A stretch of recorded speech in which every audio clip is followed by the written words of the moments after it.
Good evening, loved ones. Another night. How you doing?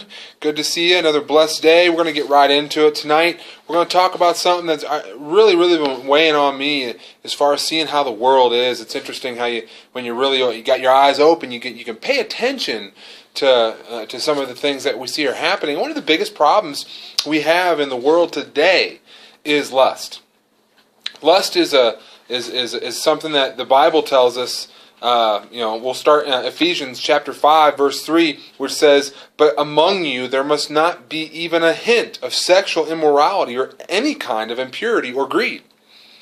Now, why is God's standard so high? I mean, how can God demand not even a hint of lust when He knows that He made us with strong sex drives? One of the reasons God calls us to cleanse our lives of lust completely is because He knows that lust it never stays at just a hint. Lust is always an unholy desire for the forbidden. But though lust longs for an object or a person, ultimately this object is not its prize. Its goal is the very act of desiring. Some would even use the word coveting. Something that God says no to. So the result is that lust can never be quenched. As soon as the object of lust is attained, lust wants more. It's never done. In Ephesians chapter 4:19, Paul describes this endless cycle of lust. He speaks about those who have turned away from God and says, having lost all sensitivity, they have given themselves over to sensuality so as to indulge in every kind of impurity with a continual lust for more. That's a payoff of lust. That's what we get for lust, a continual lust for more. Now, even when we indulge in every kind of impurity, we're still filled with a continual lust. It doesn't go away. You won't be able to fantasize enough or do enough to quench lust.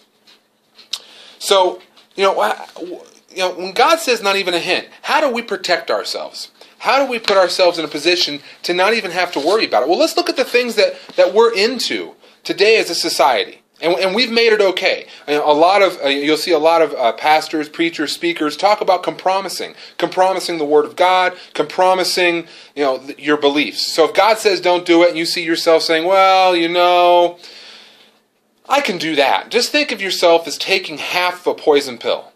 You're taking half of a poison pill, and how many days do you think you can get along with taking half that pill before finally you will die? Eventually, it's not good for you. The things that we're into today, music.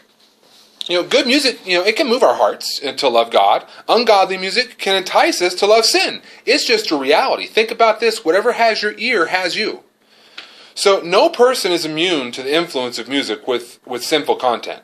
The musicians we listen to become our companions. And God says the companion of fools will suffer harm.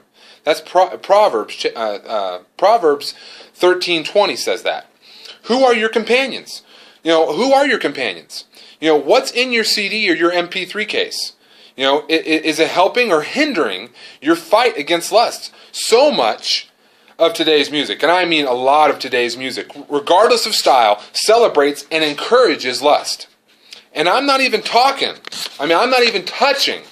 on the way artists dress or present themselves in their videos. The lyrics alone can encourage wrong desires.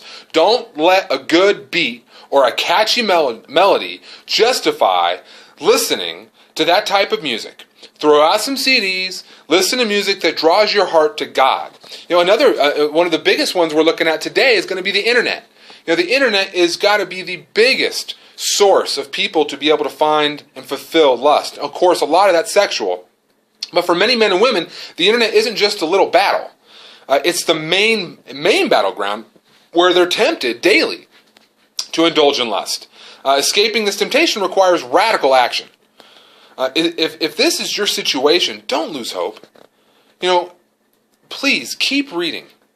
Keep reading the Word of God. Many men and women have found victory over this specific temptation, but you have to want to. You have to want to obey God.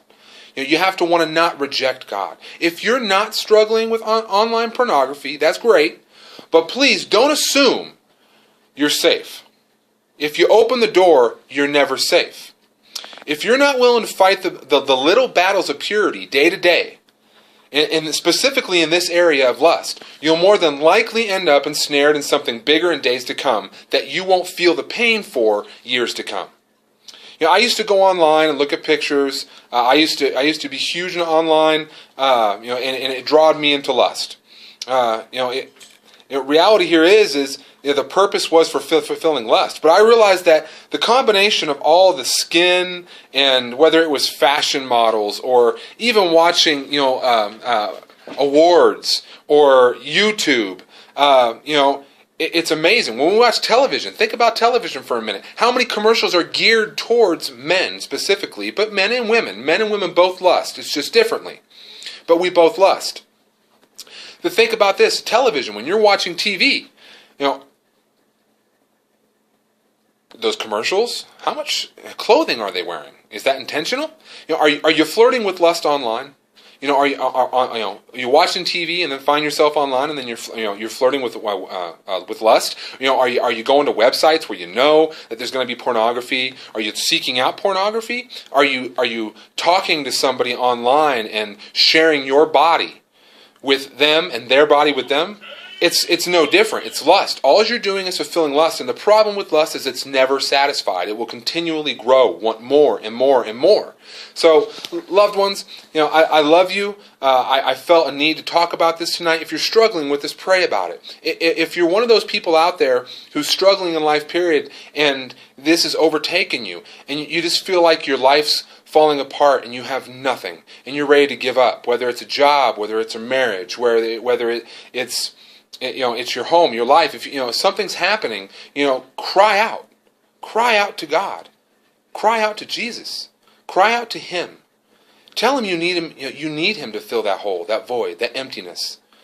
Cry out to Him. He wants to hear it. God's not there. He's not there for us. Using His finger. He's there in kindness. The Lord wants us to invite Him in.